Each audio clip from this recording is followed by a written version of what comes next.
And I think people so often forget she didn't even come in until season 3, but she has left such a footprint on this show. And I love Paige. But at the end of the day, it was so obvious that show wasn't for her. Hello and welcome back to another episode of Morgan's Pop Talks, breaking down the latest in reality TV and pop culture. We have so much to discuss today. So much happened with Justin Baldoni and Blake Lively. You know, the conclusion of the Summer House reunion, Paige leaving. Oh my God. I told you guys last week. I just had a little sixth sense about it. I can't help it. When I know. There goes my dog on cue, losing his marbles, probably at the Amazon man. But losing my marbles is like the theme of the day. I've had a really wild day. I know if you guys follow me on social media, you probably already saw blocked by a Bravo celebrity. And you know, I really don't know how to feel about this. I will say that there are two people on Bravo that block a lot of people from what I'm aware. Jax Taylor, right? Blocked by Jax. And then I also hear that Craig Conover blocks a lot of people on social media. And unfortunately, I was one of those people today. And I'm not going to lie, I'm sad about it. I am kind of sad about it because, you know, I try to make it nice. I do understand that at some point, it's not possible, it's not really possible to have an opinion all the time and also make everybody happy all the time. But I try. Like, my golly gee whiz, I pull my happy pants on and I try to make everything cool with everybody and not be too mean or too whatever. I understand it comes with the territory. I said something, made him mad, blocked. You know who else? Oh my gosh, this is a full circle moment. You know who else I'm blocked by? Jay Cutler. Jay Cutler. It all comes back to Kristen Cavallari. I don't necessarily know how, but I got blocked by Jay Cutler whenever I was talking about Jay, and who was he with? Madison LaCroix. I think that's what it was. And now I think I got blocked by Craig because of giving a little update on his relationship with Natalie. Apparently they're not serious. People noticed that she unfollowed him, whatever. And then the Us Weekly article comes out and it's they were never really super serious. She doesn't want to settle down. It's just fun. Craig's waiting for Mrs. Right. And that's what I said. I don't know. I did say, they're filming season 11. I hope that some of this relationship plays out on camera because I just feel like if anything is played out in the media, it should also be played out on camera if you're a reality TV star and your show is filming. And then I said, what if we have another Shep Sienna situation? And it's that's the vibe that we're getting if she's traveling, jet setting around the world. I didn't mean it I didn't mean any harm. I have Craig's book. I don't read, and I read Craig's book, and now I'm blocked. It's just the world we live in, You win some, you lose some, and sometimes you get blocked by Craig. Just is what it is. All right, let's get into this week's Pop 3. These are the biggest headlines in reality TV and pop culture, and without a doubt, no question about it, number one is definitely the Justin Baldoni lawsuit dismissed. So I have seen some people are a little confused about what's going on. Blake Lively sued Justin Baldoni. Justin Baldoni then sued Blake Lively and also sued the New York Times. Those two lawsuits, for the moment in time, have now gone away. They will re-amend them. They'll come back, right? Just with different vernacular. The lawsuit that Blake Lively filed against Justin Baldoni is very much so still there. So as of right now, there's still going to be a trial. Blake Lively is still going to be deposed, as Brian Friedman said. But basically, a judge dismissed Justin Baldoni's lawsuit against Blake and the New York Times for extortion and defamation.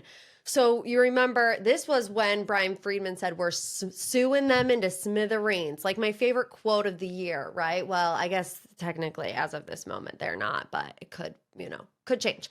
So The lawsuit against Blake Lively and Ryan Reynolds, like I said, was for defamation and extortion, $400 million. The lawsuit against the New York Times was $250 million for defamation as well. Well, the court ruled that the claims that Blake Lively and Ryan Reynolds have made are legally protected because they were claims that were made during a legal filing, right? So Blake Lively filed this civil complaint in California, and that's actually what the New York Times got their hands on. So they're saying you can't write a complaint and then that be grounds for defamation, because they could technically still prove that what they said in that complaint is true. Get what I'm saying? They're like, well, Blake Lively and Ryan Reynolds, they're not making false statements because they believe these things to be true. And then when it comes to the New York Times, they're like, well, the New York Times just reported what was in that complaint. So it's not like they had any reason to favor Blake Lively over Justin Baldoni. They were just maybe, pulling information from that specific complaint that was filed in California.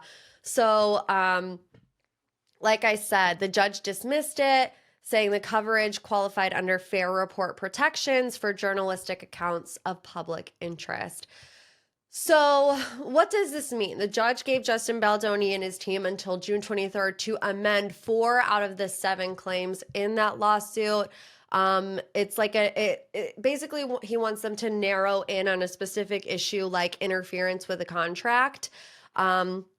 Blake Lively's side, of course, they're like, this is a total victory. This is a complete vindication. Not necessarily. I mean, is it a victory? Sure. Is it a complete vindication? Not really, because Blake Lively still has to prove her claims of sexual harassment in court. Justin Baldoni, his team maintains confidence. Like I said, plans to refile a different lawsuit. The New York Times is like, we have honest journalism. We stand by our reporting. Let's see. It says accusations made within legal or governmental filings are shielded from defamation claims. This is just kind of summarize it all up. It may also discourage future defamation or libel suits aimed at punishing reporters or accusers. Baldoni, like I said, still has a slim path, but only under very specific legal grounds. It does feel like a big moment, right? It is a big moment.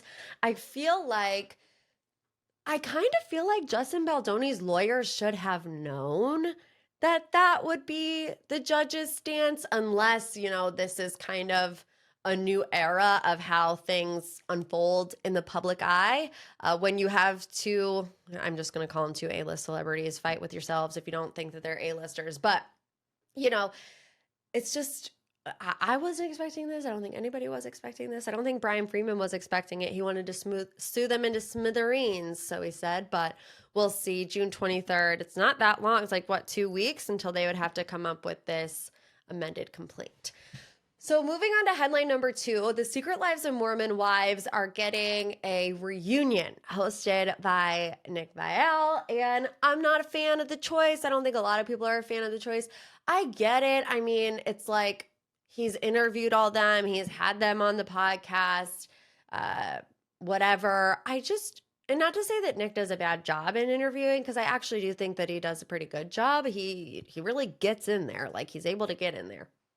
But I do also just feel like, a show about women, created for women, could probably have a reunion hosted by a woman. Just my 2 cents on the matter.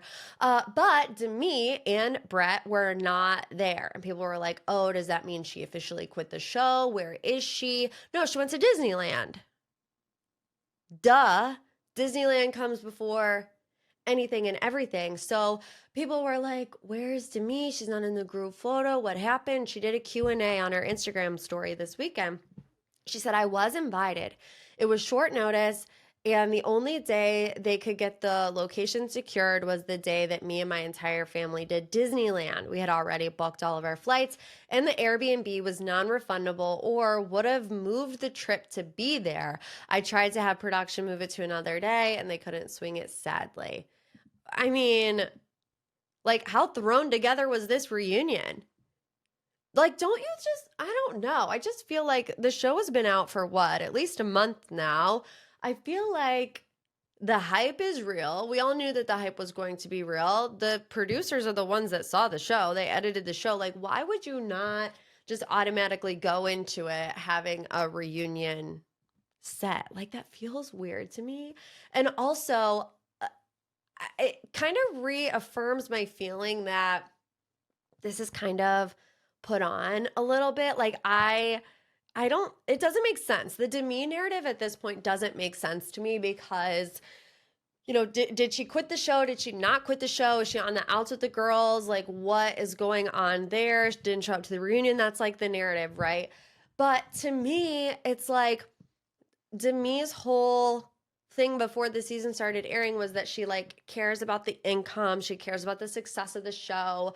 She wants to make the most money possible. She's not afraid to be the villain, right? We even heard from somebody on one of those Vile File podcasts that she was like, oh, let's say that I had an affair with Dakota and, you know, make it really juicy. So like willing to do anything for the plot, right? For her to just turn around and be like, oh, I'm done on the show. I just don't see that happening.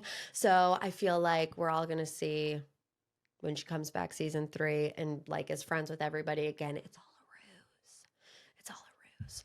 Okay, last but certainly not least, in this week's Top 3, we have another Love is Blind split that just came down as I started recording this episode.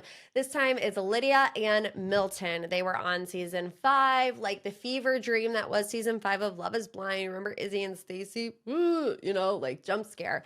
So Lydia went on AD's podcast and she says, I've been quiet for too long, not necessarily because I didn't have anything to speak of, more because I wasn't ready for people's opinions and judgment.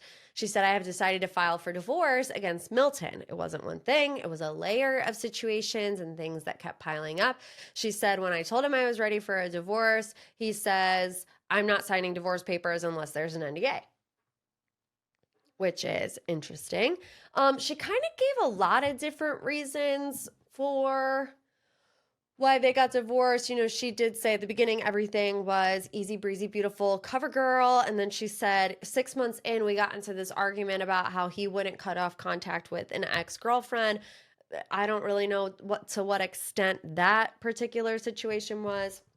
But then she says there's also these other accusations from other women where he would be too flirty at a bar or buy them a drink. And when Lydia confronted him about it, he was like, why are you even like leaning into these rumors? Like, obviously they're not true.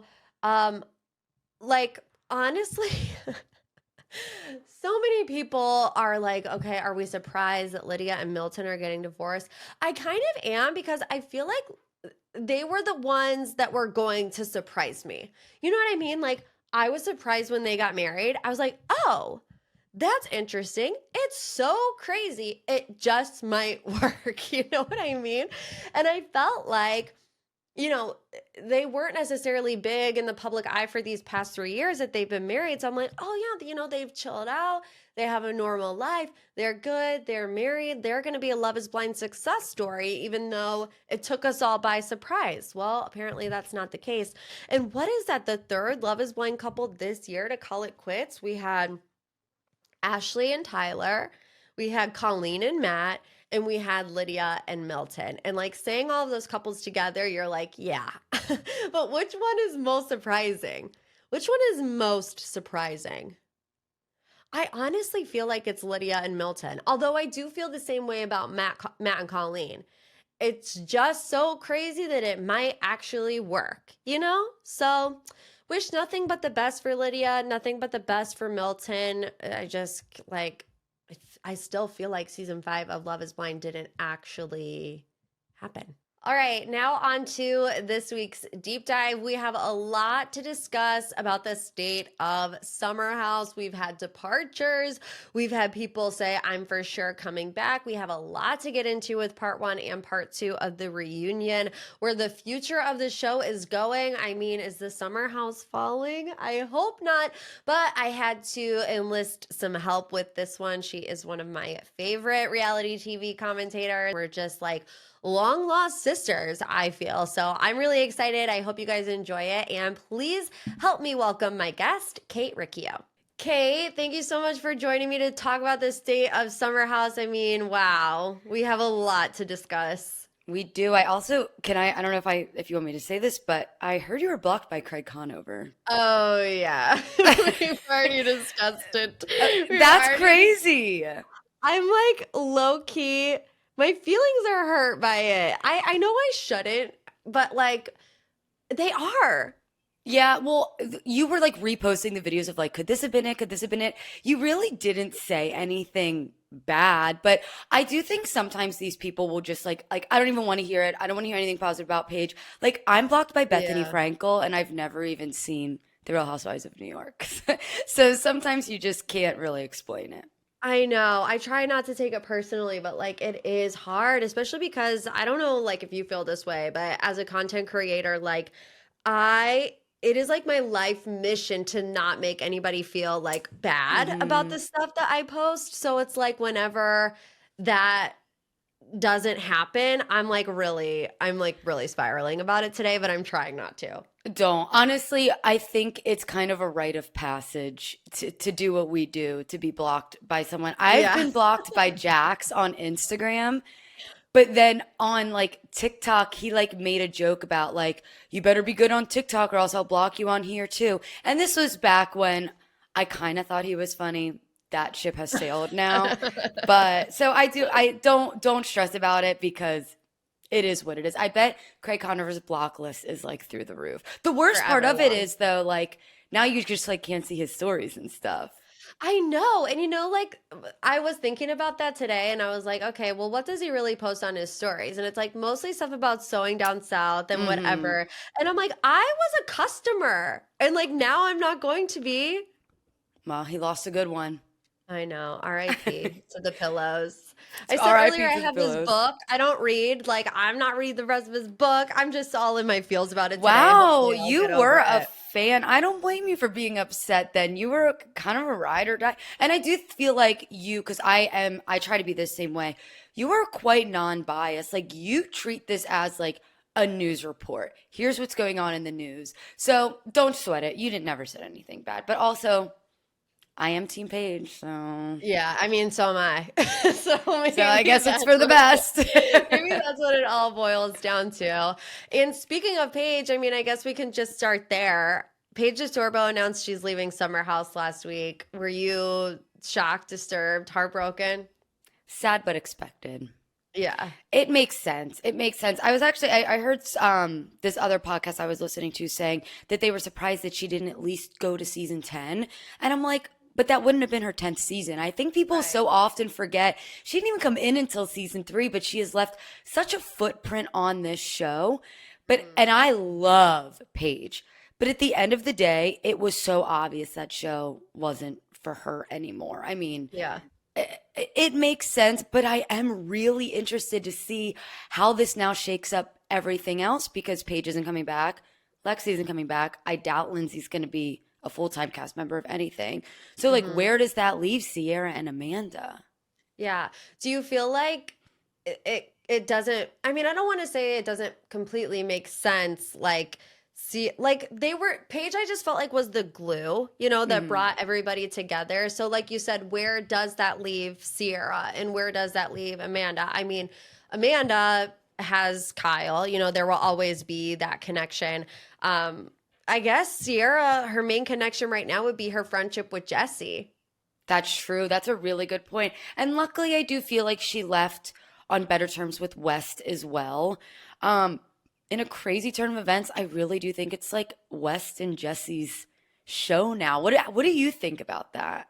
Yeah, I mean, tons of different conspiracy theories, but you know, there is going to be a time where Kyle and Carl no longer want to be on the show. I do feel like they'll quit after season 10, or maybe not quit, just like, you know, close the chapter. Yeah. 10 seasons, you know, Kyle is like 42, Carl is 40. It's like, how many more times can they really be going to a summer share house? And I do kind of feel like whenever Wes and Jesse came onto the scene and fans loved them so much, I do feel like that was the light bulb moment of like, okay, when we do decide to go when they decide to go in the direction of leaving the show, we are starting to build something solid with these two guys that have a lot of similarities to Kyle and Carl. I just wonder, what type of cast they could build around those two. Yeah, which is why I'm even more surprised that Lexi is not returning. And I do not think, I'd like to hear your thoughts, but I don't think that was Lexi's decision. I don't think it was either. So you would think that they would want Lexi to come back because look, there's some previous drama being brought in to the next season. I wonder, actually, I never even thought about this until right now looking at you. I wonder if maybe it was a Ciara request. I won't return if Lexi returns. Oh, And they maybe. and to keep this fan base of like millennial girls, I do feel like they would be smarter to keep Ciara over someone like Lexi. Now, again, that's just a theory, but Yeah. yeah, I don't know. If I hadn't seen Ciara on the Traitors, I would say Ciara's not coming back because Ciara can't be on the show without Paige. But when she went on the Traitors, I was like, you know what? She kind of can hold her own, which I did not think that Yeah. before the Traitors aired. So I do think it's kind of like when Hannah Berner left Summer House, right? It's like we had never seen Paige without Hannah, and then Paige Hmm. soared without Hannah. So I would love to see a Ciara without Paige to really, maybe see her get to soar. Also, in this whole conversation, we haven't even brought up Gabby once, and I think that's an issue. Yeah.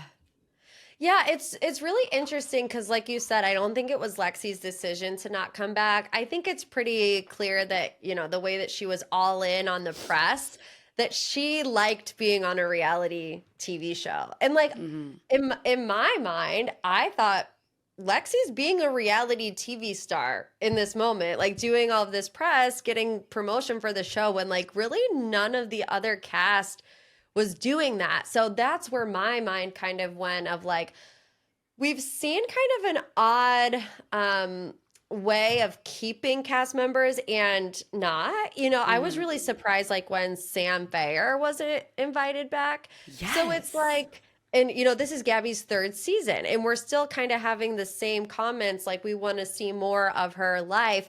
So I'm just wondering, like behind the scenes, what gets somebody off the show and what keeps somebody on the show, because it doesn't seem to really be consistent, I don't think. That is an amazing point and a really great question. Like, even Maya, who is no longer on the show, she brought a lot to the table. She Yeah. opened up a lot of conversations. There was a lot of drama surrounding her. I also loved Sam. I was pretty bummed that she only got one season because she was good reality TV, much like Lexi is. I don't dislike Lexi. I think that a lot of the hatred going towards Lexi should really be redirected towards Jesse. My hot take is like, I just think I felt bad for Lexi during the reunion, personally. I Yeah, so felt did bad, I.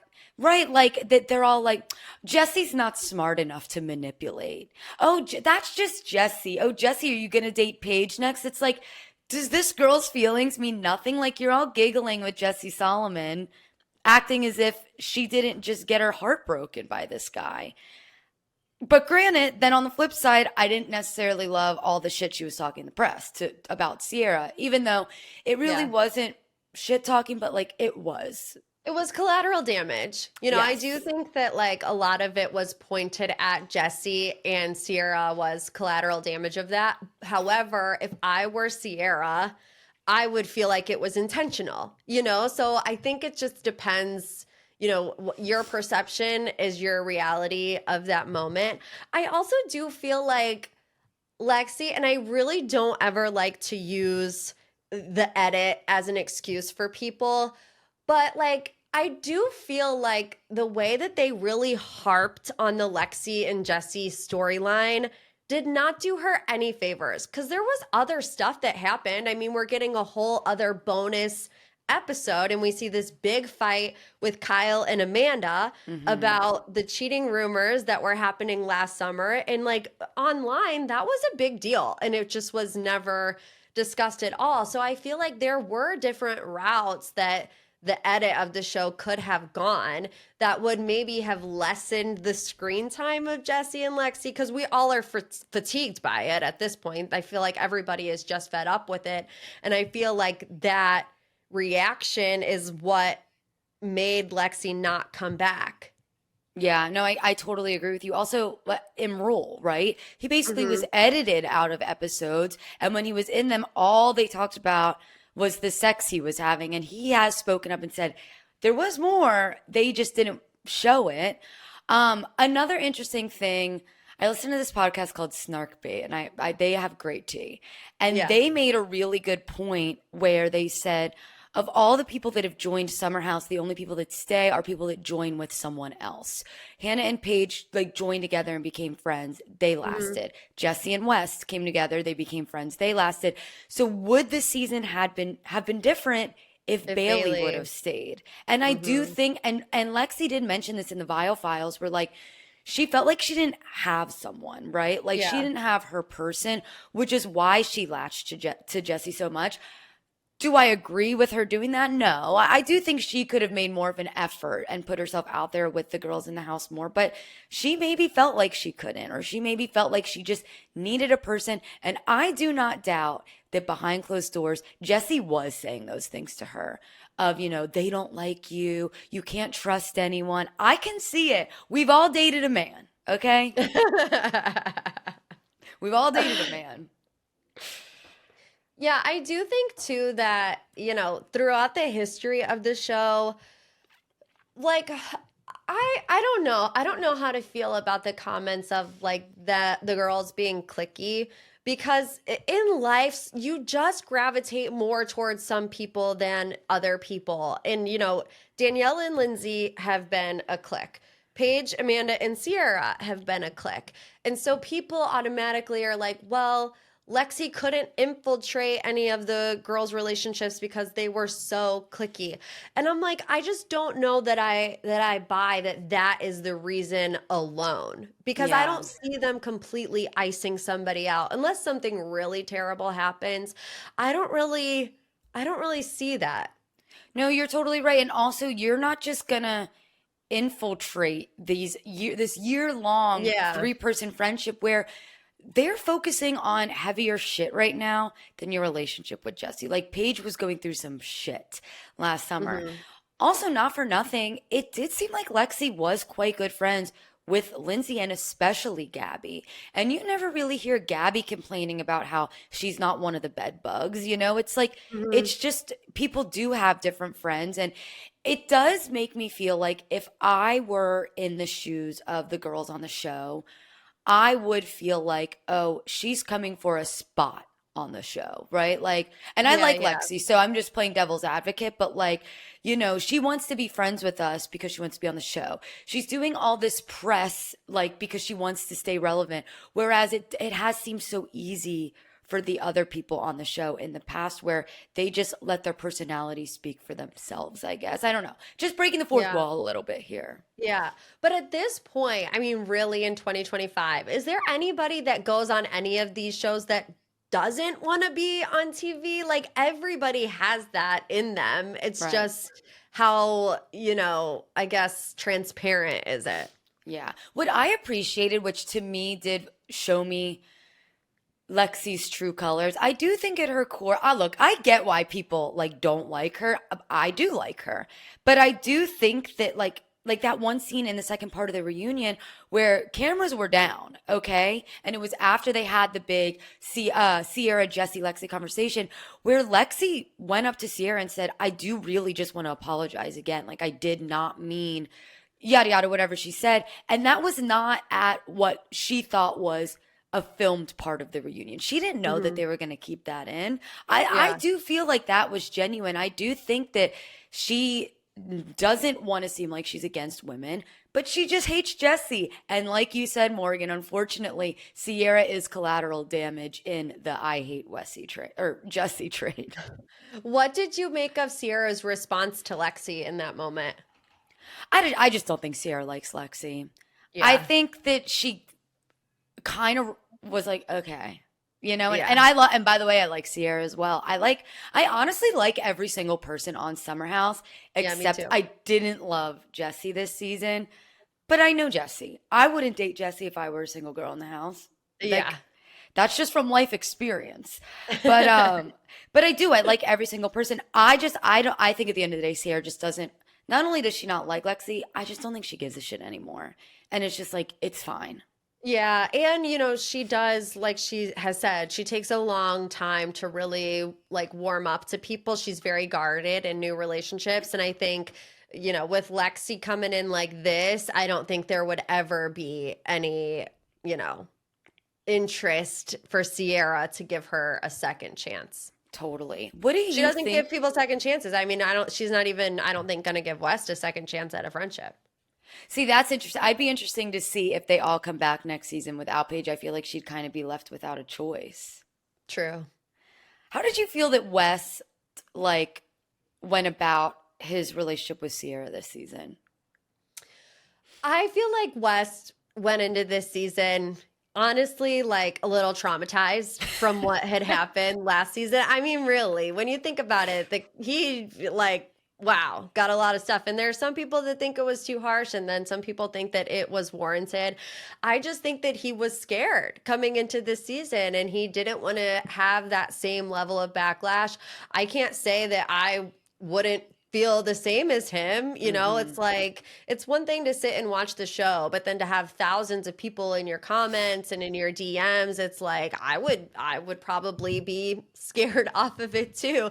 I even feel like in that little dinner scene, as he's trying to insert himself, because you can tell he wants to play the reality TV game. He wants to get in these conversations, but he's like leaning back and he's like, so did you what'd you think about that? Oh, like he's trying, okay? Yeah, he definitely like wants Scared. to be liked. I think and he said this at the reunion last year of like, he loved having like the Bravo fans like him, and I do think that he feels bad, and I Yeah. do think he misses Ciara's friendship, and I think Ciara misses his friendship, and I think that Ciara was coming around to him towards the end of the summer, and I would be really interested to see the two of them back on another season. Look, I don't think they're going to be best friends, but I bet you they'll be cool. That's my Yeah. theory. Cooler, warmer, I guess you could say. Yeah. And you had mentioned this earlier, and it's so funny how like we just keep skating over it. Kyle and Amanda are so fucking lucky that so much other shit happened this season that we weren't focusing on them. Yeah. But at that reunion, I feel like we talked about it for 2 seconds and then we stopped, where they allegedly had a big talk because Amanda had one foot out the door. Yeah. But don't you kind of feel like it's kind of the same old song and dance? Like every year they have that kind of talk? Yeah, I mean, and I was actually talking to my husband David after, because I was like filling him in. He didn't watch it with me, and I was like, "Yeah," and she said, "You work all the time, and then you're gone on the weekends." And we're like looking at our schedule, and we're like, "Oh, Kyle's coming, to Cleveland at the end of the month to DJ. Like, let's go see him." So it's like he's still working and he's still DJing on the Yeah. weekends, going all across. So it's like, what has really changed, unless the Monday through Friday work aspect of it has changed. I will also say that, and this is what makes me nervous for the future of Summer House, is that whole entire reunion. The first like 3/4 was about the newbies, and like the last fourth was about the OGs. And I was way more invested in everything that went on in that little 1/4 time slot, whether it was about Lindsay and Turner, Carl and Lindsay, Amanda and Kyle, and then getting into like the Paige and Craig of it. I'm like, is this just because I've watched them for so long and I just don't care as much about the other stuff? But if that's true, like, how am I going to adapt if they're no longer there? I also think we've just dealt with the stuff with the newbies like ad nauseum. Not Yeah. only on the show, it was literally the Jesse and Lexi show, but then in all the podcasts and all the press, it's like I get it. I get Yeah. it. Let me talk about something that was more shocking. Like, yes, Lindsay and Turner not being romantically together anymore, which was I surprised? No. But it was still interesting and something that we didn't talk about on the show, and I would have liked to Yeah. have heard more about that. Um, and yeah, like I feel like we barely heard from Carl. We really didn't hear from Gabby. So I'm with you on that. I have a question because I didn't go back and look, but you know how in the second half of the reunion, Paige was like, "You will never hear me say Craig's name again." Didn't she Mhm. say his name in the first half of the reunion? Yeah. Okay. She I just said it needed a someone to lot. verify that for me. Yeah, I was like, I'm not gonna, hold her to that standard, but I was like, she has actually said his name a lot. But then at a certain moment, she did start saying my ex, my ex, Yeah. my ex. Yeah. Even when Andy asked Carl, he's like, Carl, what did you do with the ring? Paige says Craig bought it, and everybody You're starts laughing. right. And I Yeah. was like, Yeah. Yeah. okay, okay, Paige. Yeah. What did you think of the Carl and Gabby moment? I'll be honest, when that happened in the season, when I saw Gabby say, what does Carl bring to the party with his big teeth and his non-alc lover boy? That was like nothing made me more mad this season than that comment made me really mad. And I think it's because I have a sober husband and it's just like a constant, stigma placed on people. But what did you make of their reconciliation in that moment? Well, first with the comment, it was almost as if she was making fun of his sobriety. Like, well, what's he gonna bring now that he just has all these non-alcoholic drinks? When you're talking to Lexi or when you're talking to Lindsay, who was also not drinking this summer, Right, right? right, right. And I think just making fun of people's looks is just like such a low blow. Like, Yeah. I understood Gabby's when she was explaining, like, you know what, I was just trying to make Lindsay feel better. Because as girls, sometimes you are like, fuck him, he's a piece of shit, da da da, whatever. But it was a bad look, especially because I do feel like Carl and Lindsay, sure, they broke up.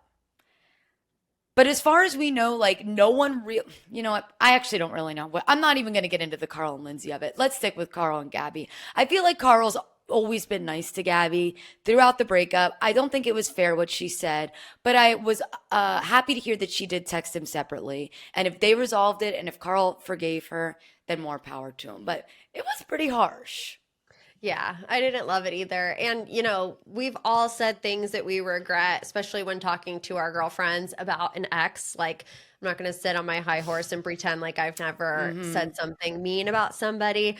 It was never broadcast on national television. So, like, I am glad. And hearing that she reached out via text, as the show was going on, I thought that was, a sign of because I was so confused. I went to like the Softbar thing with Carl last summer Hmm. and like Gabby was there and I was like, I don't understand how 1 second we can go from like that to, being at this moment for him and supporting him. So I'm glad that they told us they had a text conversation to smooth things over because it really just wasn't making any sense to me. Do you feel like there's any chance ever that Carl and Lindsay will be friends? I mean, I feel like we've been down this road so many times, but I also have whiplash. Like 1 second, I feel like, okay, they could be. And then something happens online and she says, we will never be friends again. And then I'm like, okay, they couldn't be. I'm curious. It's a great question because I felt the same way. Like, it's like every time they gave us an inch, we then lost a mile. Like, I kept thinking, all right, this is it. I want them to be friends, actually. I'm Yeah. rooting for them. That scene on the anniversary of Carl's brother's death, where it turned into him just saying that he really missed Lindsay's friendship, like, they were really good friends and they were very supportive of each other. And it is a shame. I always felt this way. Like, it is crazy that when you break up with someone, you just never talk to them again, right? Like, and Yeah. but they know so much about you. And Yeah. I mean, I think if Lindsay is single, if Carl is single, that is the only way that they'd be able to even create a friendship, right? And now I'm not saying that they would ever be romantic again. I know Yeah. for a damn fact they'll never be romantic again. But I do think if they didn't have other factors in their lives, sure they could be friends. I mean, Carl met her daughter. If she Yeah. really hated him that much, she would be like, but then on the flip side, she probably like kind of wanted to like Yeah. flex on him, like, here's my daughter. I don't know. I would like for them to be friends again because I do think that they did have a real friendship. Now, is Carl friends with Danielle? Because Danielle wasn't at the soft bar opening and they were friends also. Yeah. I don't know. It's a good I didn't, question. yeah, I'm curious about that. But I'm happy that they both seem happy. I do wish soft bar success. I hope that everything works out for Lindsay. Like, it is an interesting next step that they're both taking. So we'll see. That was another thing. Like, there was rumors that Carl was leaving because of that fake post that went around, and everyone's Yeah, I like, mean, even Andy bought it. right, and that's hilarious. But realistically, this is when Carl needs Summer House the most. He Yeah. is finally starting a business. He Yeah. needs, like, Loverboy would not be what it is if Kyle wasn't always promoting it on. Yeah, it's free promotion. Right. So that's why Carl needs Softbar, and I do think Softbar is a good idea, and I do think there needs to be more of them. There are people that can't go to a bar and not drink, right? So Yeah. it's like give them a bar where there is no pressure. I think it's a good Yeah. idea. Yeah. I'm not a business person. I don't know how successful it would be. I don't know the overhead costs. I don't know all of the ins and outs of it. But what I do know, based on personal experience is, my husband saying to me, my first 2 years of sobriety, I would have killed for a place like that. Wow. Is that scalable? I don't know, but there certainly is an audience for it. So I feel like the immediate negativity, like, I don't love it. Am I biased because it hits close to home? Obviously. But I do wish him the best, and maybe we'll see more of that play out. I will say, it kind of feels like I thought it was supposed to open this spring, and like now it's this summer, and it's like now it is the summer, and I still haven't heard anything. So I'm curious as to like where they are in that process. But it'll get done eventually, right, Shirley? Well, I mean, is this not a tale as old as time? Every time a Bravo man tries to start something, like Tom delayed, Schwartz and Sandy's delayed, like True. everything just takes, even something about her, not even Bravo men. Like Yeah. it takes time. I think people think like, oh, I'll just open this restaurant, I'll just open this bar, and sometimes it's not quite like that. But Yeah. what do you think? I'd like to hear your thoughts on like Gabby's place on the show now that, especially now that Lindsay's not going to be back. Do you think that she'll be asked back? I don't think so. I honestly think it's a shame. I don't think it's well, I don't know. Let me ask you this. Do you think it's Gabby's fault that we don't know more about her, or do you think that it's producers just not giving her a storyline? Because that's kind of the discourse right now. Like, how could Gabby say that about Carl when she literally gives us nothing? But then at the Yeah. same time, I'm like, she might be giving us stuff and they're just choosing not to show us. Yeah. I don't know. I mean, it's hard to know unless you're literally in that editing bay, picking apart the show. I do remember like in the beginning of the season, she was talking about being single, and if she wanted to spend a night outside of the house, she was going to do so. And at that point I was like hopeful. I was Yeah. like, oh, we are going to see her dating or whatever. But that was really it. And I don't know. I think, like I said, it's hard to tell. She very easily could have brought like a love interest to one of the parties, and she never did. So maybe it's somewhere in the middle. Yeah. No, I hear your little doggy. I know. I keep trying No, to it's mute my mic until he stops losing his mind at the Amazon man. oh no, I mean it's fine. That it happens, It's authentic, it's real. Yeah, Um, exactly. Okay, since you're like the Bravo historian here, what is your like ideal future for Summer House? And if there is like a Summer House spinoff, like these rumors have been saying forever. Yeah. Um, to be completely honest with you, I like am not really interested in a Summer House reboot. I feel like you should kind of just let shows end as they end. And I really feel this way with Vanderpump Rules. And I know we haven't seen the reboot yet, but like to me, Vanderpump Rules is Stassi, Jax, Kristen, Tom, like they are Vanderpump Rules. And I don't Yeah. necessarily like trying to reinvent the show under the same name and expecting us to have the same connection to it. So I kind of feel the same way for Summer House. I feel like the only way that would like be more palatable, a reboot, is if they do have this Valley type spinoff. I Right. think they want it. I don't know if like Paige and Ciara want it, but I think Lindsay wants it. I think Kyle wants it. I think Carl wants it. Those people that have been on from day one, I think they like being on TV. And I Yeah. think, especially someone like Lindsay, she knows that she is good TV. Oh, yeah. So Lindsay why needs it. not? Yeah. Yeah, why not follow this avenue? I think it would just be a shame if Bravo didn't at least try to do something like that. I think that they are sitting on a gold mine. Like, I Yeah. agree. I think now, in the beginning of Summer House, right? The first two seasons were very different than the third season. And I think the only three people that even continued in the third season were Lindsay, or it was four people. I guess maybe even Danielle. I just think of like Lindsay, Kyle, Carl, Amanda. Like those are the only people that really carried over. And then Yeah. it was all new people, right? I think they could almost do that with Summer House where like let's say they just keep Jesse and West or they keep Jesse and West and bring back in Sam or someone like Yeah, that. yeah. People that we're familiar with.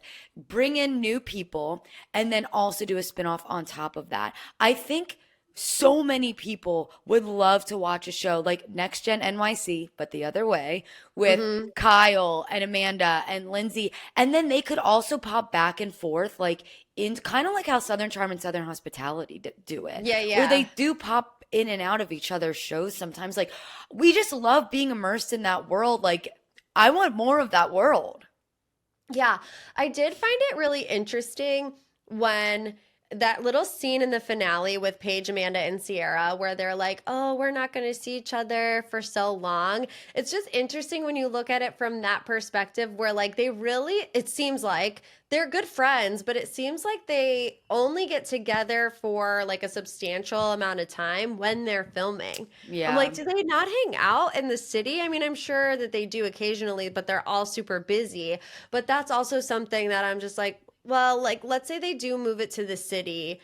How, like, organic are these hangouts going to be? Because it doesn't really seem like they hang out in the city that much.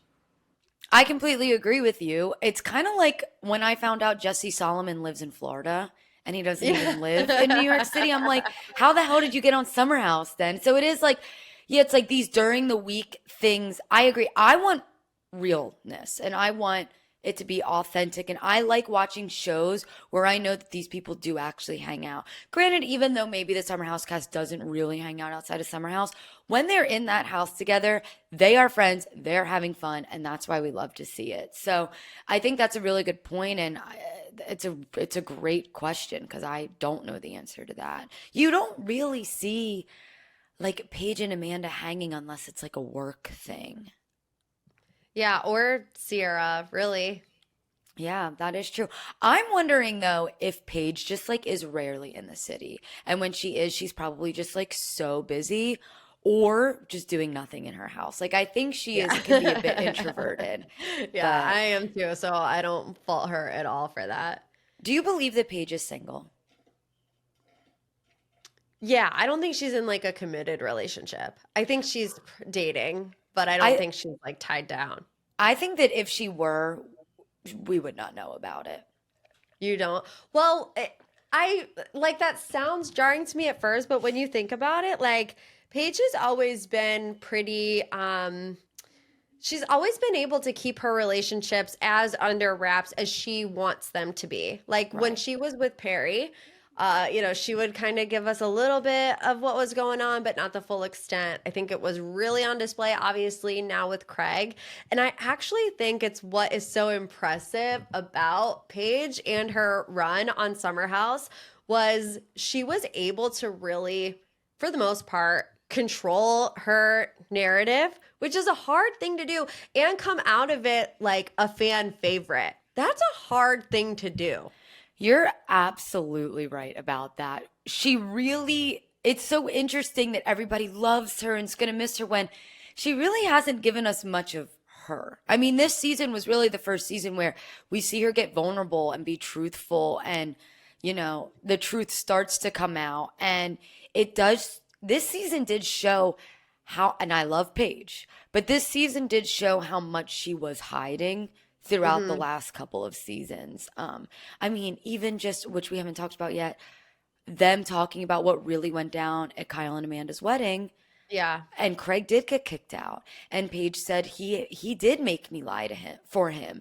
And he wouldn't apologize to Amanda's parents. And he was throwing things and he was entitled. And it is refreshing. I feel like I can exhale now that I can finally hear it. And I do genuinely believe though that even in their breakup, Paige was going to continue, quote, lying for him in order to make him look Yeah. better. I don't think that she wanted Yeah. him to look bad in this breakup. And like she said in the reunion, he basically started it, right? I was going to make it seem as chill and mutual as possible, and he started yapping his mouth, so then I started talking. But I think that's respect that she's strong, and I think that was nice of her to even try to do. But no, as a reality TV fan, I love the tea, and I'm glad that we're finally hearing about it. And that's wild, the way that he acted at a wedding at her parents' house. I think the biggest surprise for me, because we pretty much have known that he acted the way that he did at the wedding. I mean, nobody really had to come out and say it. I feel like, there were definitely two sides that were being presented, but the facts of the matter were with the other side, that came out with that article. I was just shocked that he would not apologize to the parents. It's Right. like, why not? I don't understand why not, because you don't want to admit fault. I think that's what it was. He doesn't want to admit he was wrong, or maybe he's embarrassed. Hold on, I'm gonna shut my window. Sorry Okay. if this is like, It's okay. if you don't edit this, everyone can watch me shut my window. There's just a FedEx truck outside, much like you had an You're Amazon truck. But no, I think you're exactly right. I think he's stubborn. I think he didn't want to admit he was wrong. I think maybe he doesn't think he was wrong. I'm sure the reasons that he got all up in arms, he feels are valid. During this whole Paige and Craig thing, not to get too off topic, but I know a lot of people had a lot of things to say, and a lot of people were torn. Team Paige, Team Craig, whatever. If you did not watch Winter House season 2, you do That not clip know that's Craig. resurfacing, yeah, Like, really yeah, bad. and another thing that I feel like people are forgetting too, that this kind of correlates with the whole Kyle and Amanda's wedding thing.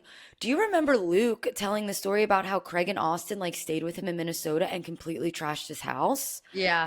Like this is not, the whole wedding thing was not an isolated incident. It's very interesting. And it's so funny how we as viewers can see and hear these things, and then we just forget because there's just so many other things happening. Yeah. Well, also, I feel like even thinking back to this last season of Southern Charm, the people closest to him, like Austin, his very best friend in the world, is saying, I am sometimes afraid of Craig, and it's always his way or the highway. So I feel like this year specifically, it's like people have always said these things, but it's like, oh no, the people closest to him are actually coming out and saying it. I wonder how that's going to reflect this season of Southern Charm. I know they're filming right now. I feel like the boys will always come back together, no matter what. I feel like that's just very, guy. They are allowed to be mad at each other for 5 seconds and then they'll be fine. But yeah, I don't know. I mean, do you feel like after this year that Craig's reputation has taken a little bit of a hit? Yes, but I don't think it will be long lasting. I think we'll see him on the next season of Southern Charm. People will forget. The thing is that so many women love Craig. Because Craig is adorable little Craig. I don't think Craig is anywhere near Jax Taylor level or Tom Sandoval level. I think it didn't help that a lot of people, even before they broke up, didn't like Paige. Craig just has some no one really did anything bad, right? They just in terms of their relationship to the naked eye, I do think that I think Paige was in a toxic relationship, but I don't think that they really did anything necessarily bad to each other. No one cheated, nothing like that. So I don't actually think he's going to get it that bad. Craig is very similar to a Tom Schwartz, where he does a lot of things that I'm like, dude, what the but he's just cute little tea and will like he'll talk his way out of it. So I don't know, we'll see. I'm curious to see how this next season of Southern Charm will portray him. The most interesting thing about the whole Paige and Craig breakup from like a viewer perspective was the fact that Summer House and Southern Charm were airing at the same exact time, and Southern Charm almost kind of made Paige look like the villain, and then Summer House made Craig look like the villain. Like that was so interesting. Like that shit should be studied in school, like how they did that. Yeah.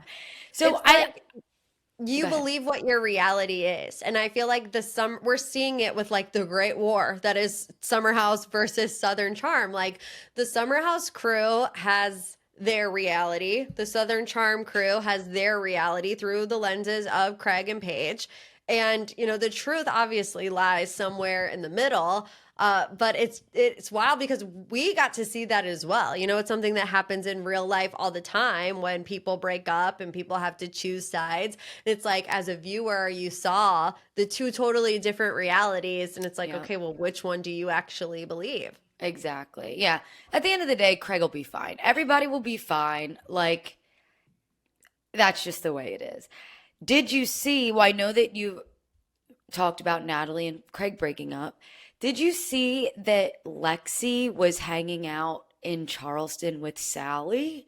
I did see that. I really was creeping on that. I don't think that she was a part of filming in any way, but like, why was she hanging with Sally? Like, why was she there?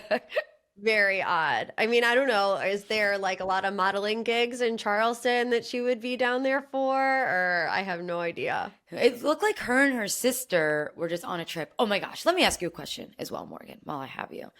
What's your stance on Lexi's relationship with her family, with her mom and her sister? I mean, I like that they're so close. I think it's a totally different relationship that I have to my mom and my sister. It just is wild to me because I would never, ever like have that type of relationship specifically with my mom. You know, like my mom is not going out to the clubs. I mean, I don't even go out to the clubs, 32 years old. Like, I cannot be bothered. So I think it's just a different type of relationship. I think if a family is close and they love each other, then like, let them be. Is it different? Yeah. Yes. But at the same time, I'm like, I'm not going to judge you for that. You know what? And that's fair. I don't really have an opinion on it, but it is just interesting how tight they are, how much they party together, how they go to the club. And I like to go out. I'm also 32 years old. We're both different. We're on opposite ends. I'm with Paige in the bed. Yeah, and I'm out with Kyle till 3 in the morning. But like, and my mom does like to like come out and whatever, but it's like we are not at the club. I'm not at the club at 3 a.m. like grinding on my boyfriend in front of my mom and dad. And then my light went. 1 sec. Okay. And then on top of that though, they also have this podcast together where it's like just them talking about sex and all these different. I have not dove into that podcast at all. I think it's even called Sixes and Nines. I could be wrong, but I'm pretty sure it's what it's called. So it's just, it is a very interesting dynamic. And I did see when Lexi was in Charleston, she was there with her sister. So I don't have a sister, and I think it'd be cool to be like so tight with a sister like that. But they are like tight. People were saying that they are going to try to be the next Kardashians, which oh gosh, maybe, but I don't really see that. Oh my gosh, imagine that, a Bravo spinoff, a family show with Lexi's family. Yeah. Okay, I know we're supposed to talk about something else. Into the air. We're not putting that into the ether. I do have a question though, just real quick, talking about spinoffs. Did you watch Next Gen NYC? I watched the first episode and I was very pleasantly surprised. Right? I really liked it. I was shocked. I haven't seen the second episode yet. Me neither. But I was like going into it very skeptical because I didn't really understand like who's the target audience. Is it like the people who have watched The Housewives and watched these kids grow up? Like that doesn't feel like the target audience. You know, Gen Z doesn't know who Teresa Giudice is, I don't think. So like, are they? So I was a little confused, but I really enjoyed the first episode. Yeah, it was good. I like that they like proved that like we are friends. This is how we all know each other. Now, granted, I do think, like, I don't really think Gia Giudice is that good of friends with them. It's Right. hilarious to me that she's just in New Jersey the whole time and just drives Yeah, in to and hang out with them. Ariana like moving to New York like the day they started filming, it's like, okay. Right. Well, and it's interesting. So I am totally like the worst, and people call me out on this all the time. And I don't care. I'm the worst Bravo fan because I have not seen a lot of the Housewives, and I've never seen Real Housewives of Atlanta. So I was curious, like, if I would be that into this because I don't really know, like, Yeah. Kim Zolciak or is it Candy Burrs is the other one, right? Yeah. But like that doesn't make a difference to me. Like I don't need this prerequisite because it's very different. And my friend compared it to I think it was like an E show called like The Rich Kids of Beverly Hills or Yeah, whatever. yeah. I And remember that show. it's very similar and it's fun, and I actually think it was really smart for Bravo to take a chance on something like this to try to get a younger audience. Now we have this, and Southern Hospitality is a bit of a younger audience. So well, Yeah. it's a younger cast. Yeah. Yeah, also really pleasantly surprised. New York is really bringing it these days. What's the guy? What's the crypto trader guy? What's his name? Charlie. Okay, look. Hot take. Hot take with Charlie. Is he like a little much? Yes, but I love that. I don't think he's afraid to be the villain. He's giving me Spencer Pratt energy, like from You're back in the so day. right. Oh And my God, I'm I just like, got chills. I literally just got chills. I'm like, thank God we finally have someone who actually doesn't care to be a villain on reality TV because they're needed and we don't have to like, put them at the stake because they're a villain. I just watched him and I'm like, I am watching Spencer Pratt reincarnated. You are so right. I even that never clicked to me. I don't really feel one way or the other about him. Like I think he's a little eye rolly. Yeah. Like the shit with like Brooks's sister. Like that was like a little eye rolly, but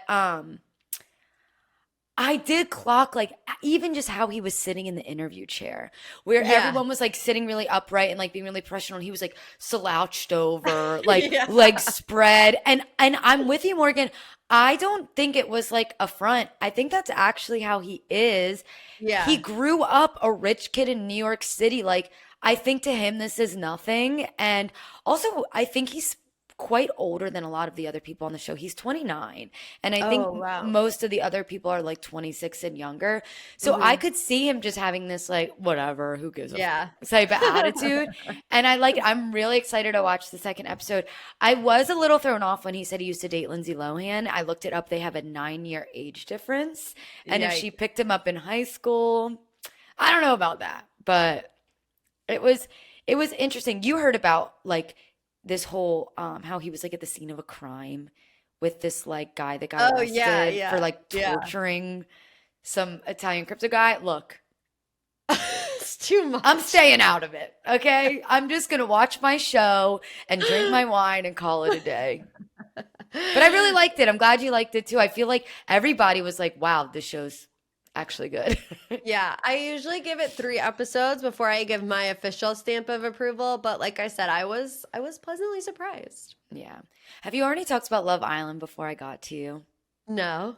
I want to know your takes on the US, but I am one episode behind. Just Just tell me, just spoil it. Spoil it for the pod. Do it for your fans. It's fine. Yeah, it's fine. I mean, Jeremiah and Huda, we all see the writing on the wall. It's going to end disastrously. Like, there's just no way around it. I feel like, how can you go on Love Island season 7, however many seasons of UK? It's been around for like a decade at this point, and not know that when you couple up right away, there's like one couple I think that did that, and they're married and they have babies and whatever, but you're setting yourself up for disaster because it's not normal to be in this like fully committed relationship right off the rip. And we're going to get to Casa More and it's going to be an explosion, I think. And it's going to end very, very poorly. I also didn't love the way that Jeremiah responded to Huda being a mom. I thought that was like, she should have like had a different reaction to that. I don't know how he looked like he was about to like cry or something. Dude, I think they just both have ideas of each other. They like the idea of each other. Not only, but I so agree with you. Not only was his reaction poor, he also like in the same breath said that like, well, if we end up winning this thing. And even Yeah. Huda was like, I'm not even thinking about that. But Yeah. now, granted, look, I am not a mom and I don't know how I would act in that situation, but I don't think that I get this being such a shock for Jeremiah. They were, you always hear about these reality shows where they say, like 2 days feels like 2 years when you're stuck in a house with people. So I Yeah. bet you they did feel quite close to each other. And for her to, tell him something that's like it's a huge life thing. I think he was just in shock. But granted, I also don't really love Jeremiah. Like, I agree with your takes on that. I don't know if she should have been honest from the start about the whole mom thing or not. I know there's a lot of discourse about that online. Yeah. The whole thing is they're not doing the experience any justice. The point of Love Island is to date. Don't lock Yeah. yourself down right away. Now, I will say I've seen photos of like her daughter's father online, and she has a type for sure, and it is Jeremiah. Yeah. She likes like that pretty boy. So I totally understand why she's all over him. But in the same breath, like, I'm going to be a little bit of a hypocrite here because I also don't like what Shelly and Ace are doing, which I feel like is the opposite of what Jeremiah and Hood are doing, like pretending not to be that into each other when I think it's really clear that they both like each other, both want to explore that connection. I don't really understand why, like, Shelly is not interested in Austin. You cannot convince me that Shelly is into No. Austin. So, like, why are we pretending that that is even still a possibility? Amaya, you're going to see she, like, blows up on Ace because he's, I've seen some of that so far. I've watched a little bit of the most recent episode. Yeah. And I also think, like, Amaya is harmless. Like, he's mad that she called him babe. It's like she doesn't mean it as in like, oh, babe, we're getting married tomorrow. Like, she's just saying it flippantly. Ace blew that out of proportion, in my Yeah. opinion. Like, dude, chill out. Like, it's not But they that serious. also are like oil and water. I feel like they just do Yeah. not speak the same language whatsoever. Yeah, but him and Shelly do. And you're right. It's like, stop skating around it. Just give it a Yeah. chance and figure it out. To your point about Austin, I've been seeing like some theories on TikTok of people just saying, like, I just think we're not seeing enough of Austin because all the women in the house say how funny he is. And now, like, Alondra was like, Austin's my bestie. It's like, okay, but like, where's the chemistry? Like, Yeah. the editing is really not doing us justice. I always skip those like unseen bit episodes on the UK Same, one, yeah. but I do feel like that's where you actually get to like see them like truly interacting, and it makes a bit more sense as to like, oh, I understand why you guys love Austin and this, that, and the other, which it's so interesting that so many people love Austin because in the beginning I was like, I am gonna hate this man. I know. Same. Here's the thing, he's funny to watch. I would never date him. But like Yeah. most men I see on my reality TV screens, funny to watch, would never date you. I don't feel like any of the guys right now are like boyfriend material. Even but you know, Nick. I was just like gonna say, really annoyed with Nick. I was really annoyed with Nick. In the beginning, all my friends were like, Nick is so hot. I'm like, what the f are you talking about? Like, I just did not like him at all. I'm starting to think maybe he's a bit misunderstood. And like all these videos are resurfacing of him with like this long-term girlfriend, and they were like really cute together, and they would always post videos together. And I'm like, I think he's just a lover boy, and I think he was confused. And I think that we may see a bit of a redemption arc with Nick. Dude, I just don't know. And then with Taylor, I actually listened to your episode that you did last week when you were like talking about all the people from like the first episode and how you said you really liked Taylor. And I really liked Taylor too. But now all this stuff's coming out that he has a girlfriend on the outside. What? Yeah. And like this girl like was sharing screenshots of texts that she got from him, which granted, you have to take all this with a grain of salt because you really never know. But of him saying, I got the call from Love Island. This is going to be really good for me in my modeling career. I'll come back to you and da-da-da. No. But then you do, again, grain of salt, but you do see him with Alondra and like, there's really not much there. Yeah. And he's not talking to anyone else. Like, he's just kind of there. Oh no, Taylor, don't do that to me. We I were rooting for know. I mean, you. it could be false. I have to just say Yeah. that again, but that's what I've been seeing online. So And it I'm so just, bad. I'm so bad about stuff like that now where I'm so like fatigued by it that anytime I see something like that, I ignore it. I know it's not the right thing to do, but I just can't. I'm like, I can't go down this rabbit hole right now. Like, let me just enjoy the show. So I have my blinders onto that, but I really hope it's not true. no, you kind of have to. Like, honestly, all social media, as much as I love it, it's our careers. It has ruined reality because it does take the reality out of reality, right? And it's Yeah, like yeah, yeah. I don't want to know if Taylor has a girlfriend at home. Like I just Yeah, want to me too. I just want to be in this fucking show Yeah, and yeah. like so I'm with you on that. I don't think that that's necessarily a bad thing to do. Like even with Scandival and like when they were all going on these podcasts, it like ruined the season for me because I knew too much. Like and I Yeah. got to the point where I like literally was like la la la la la like I don't want to know anymore. Like I Yeah. don't. Just leave Yeah. something to the imagination. But I think that this season of Love Island has had a pretty strong start. They had really big shoes to fill, and I'm excited by it. Yeah, I'm into it. And, normally it takes like the first week is like never the most interesting thing to start, but I do think that it'll be a strong season. Nothing could compare to season 6. Can't wait for the little spin-off show. It's going to be so good. I can't wait for it, but I'm Yeah, still following along. I wasn't sure about the trailer, Morgan. I You wasn't really sure weren't? about it. I do also feel like they are like a little opportunistic in the moment. Like I think all of them want to be stars, so they would also play up drama. But I just feel like them as an ensemble group, like I would watch anything they did. I would watch them paint houses together, like if that was their spinoff. No, that's actually very, very well said. I only, again, social media ruined it for me because I saw a comment of people saying, like, I feel like this trailer is just focusing on Janae and Kenny fighting, and that just seems so inauthentic. And Janae even commented and was like, or someone even said like it seemed like their fight was spliced from a bunch of different conversations in the one. And Janae basically responded to the comment and was like, "Yeah, thanks for noticing because it was like they're Well, trying to make us like look they bad." should not be allowed to do I that. agree. They should not be allowed to do that. Like let us think you guys are Yeah. fighting. But even if it is like overly produced and a little bit fake, I agree with you in the sense that like it's still just going to be fun to have them on my screens and I'm excited. I mean, that's how the last season of Vanderpump Rules was for me too. It's like Yeah. it was a little bit fake, a little bit overproduced, Yeah. but I literally will do anything for those people and I love that show and I was tuned in every single week from start to finish. So it's like you take what you can get, but Exactly. I'm interested to see if this Beyond the Villa thing will continue. Like how if it'll be a one-off thing or if maybe if this season's a success they'll bring people in from this season. Like it'll be God, reality TV is just the gift that keeps on giving. Truly. It is. So Well, wait, Kate, so thank you. Oh, before I go log ahead. off, I have a Yeah. question. Are you guys gonna see Kyle DJ in Cleveland? Yeah. You have to. I've never seen him DJ before, so we're definitely going. Okay, good. I'll keep an I'll eye out for report that. back.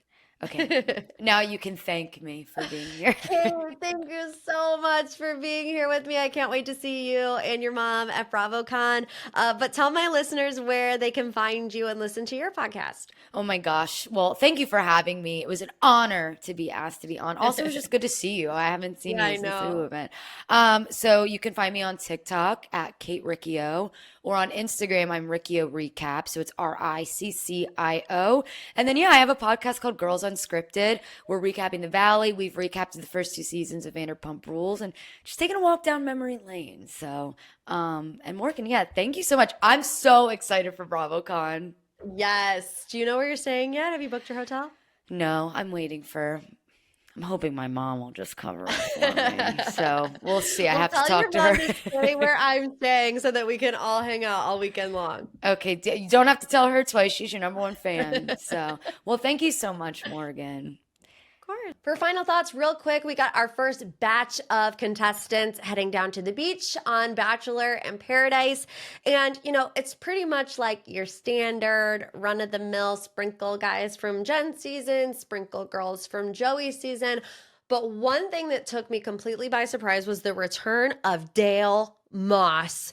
Could you believe it? I believe the last time we saw Dale Moss, he was modeling like it was either like a pirate suit or I want to say like a banana costume. I don't know. He's a model. And he was in that one Netflix thing with the tennis. You guys, I don't know. I thought we would never see Dale Moss again. And the fact that he is showing up on the beaches of paradise, I was shook. Of course, we all remember Dale Moss engaged to Claire Crowley after 8 days. That went up in flames. But I was just really shocked by that. Also shocked by Justin. Justin has said in the past he would never go back to Bachelor in Paradise. And wouldn't you know, he's got 10 toes down in the sand. I feel like when you're fresh off an experience like that, you're like, oh, I'm never going back. And then there's a contract and maybe some money involved and then, potential love. And you're like, oh, okay, maybe I could be persuaded. No real shockers when it comes to the women. I would say the most shocking would be Kat Izzo. She was on Bachelor in Paradise the last season that they had it. I believe she got engaged if I remember correctly, but definitely a reality TV personality. If you want to call her a villain, you can. I thought she would be one to never go back, but sometimes you can't keep them away. It's like they just want to be all up in it. So I'm excited for Bachelor in Paradise, actually. I'm excited to see the Goldens, how that's going to work. I have heard some rumors about what else is going to be going down in Bachelor in Paradise. And let me tell you, if the rumors are true, it's going to be good. So we'll keep it there. That's all I have for you today. Say a little prayer that at some point in time, Craig unblocks me. This is my humble apology if I offended you, sir. I did not mean to. I want to buy one of your Nutcracker pillows, but they are a bit expensive. Maybe they're not so expensive now that they're out of season, but I don't know. Should I spend my money on somebody who blocked me? I personally don't think so. Anywho, leave me a review, a little 5-star boop boop, a little love you like a sis. If not, I'll see you next week because I do. Love you like a sis. Bye.